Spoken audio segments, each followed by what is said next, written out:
Assalomu alaykum va rahmatulloh. Bugun sizlar bilan qishga maza qilib yeyishlik shakarop tayyorlaymiz. Barcha kerakli narsalarni videoning oxirida qoldirganman. Bismillah deb ishimizni boshlaymiz. Birinchi navbatda barcha mahsulotlarimizni suvda yaxshilab yuvib olamiz. Bodringni to'rg'ashdan oldin 2 soat suv tagiga qo'yganman. Bu shakaropni har yili tayyorlayman. Mazasiga esa umuman gap yo'q.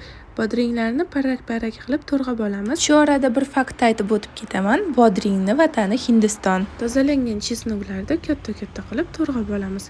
Juda ham maydalab yubormaymiz. Pomidorlarni ham yaxshilarini tanlab olib, yuvib, to'rtga bo'lib chiqamiz. Banka berkitayotganda mahsulotlarning sifatiga ahamiyat bering. Nafaqat pomidor, balki boshqa mahsulotlarni ham sifatlilarini, yarasi, dog'lari yo'g'ini ishlatishga harakat qiling. Ko'katlarni xohishga ko'ra ishlatsangiz bo'ladi. Juda ham maydalab yubormaymiz. O'rtacha kattalikda to'rg'ab olamiz. Ko'katlarni ishlatishdan oldin doim 15 daqiqa sodali suvga uyutib qo'ying. Bulg'or qalampirlarini ishlatishdan oldin yaxshilab yuvib, urug'laridan tozalab olamiz. Xohishga ko'ra qizil va ko'k rangli bulg'or qalampirlarini ishlatsangiz bo'ladi va ularni somoncha shaklida to'rg'ab olamiz. Endigi qiladigan ishimiz pomidorni sokini мясорубка yordamida yoki bo'lmasa blender yordamida chiqarib olamiz.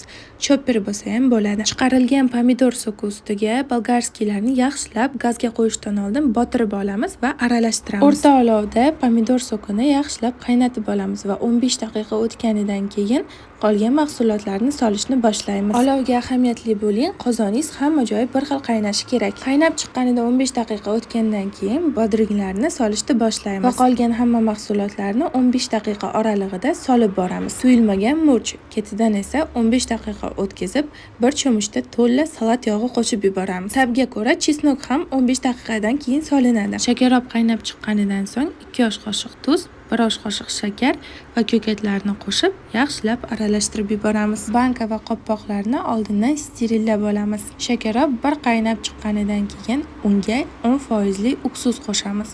Uksusni esa 1 osh qoshiqda to'la qo'shib yuboramiz va shakaropni yaxshilab aralashtirib 15 daqiqa yana qaynatamiz. Qaynab chiqqanidan keyin sterilni bankalarga qo'yib, ustini berkitib, keyin bir kunga issiq qilib o'rab olib qo'yamiz. Juda ham mazali bo'lgan shakaropimiz tayyor.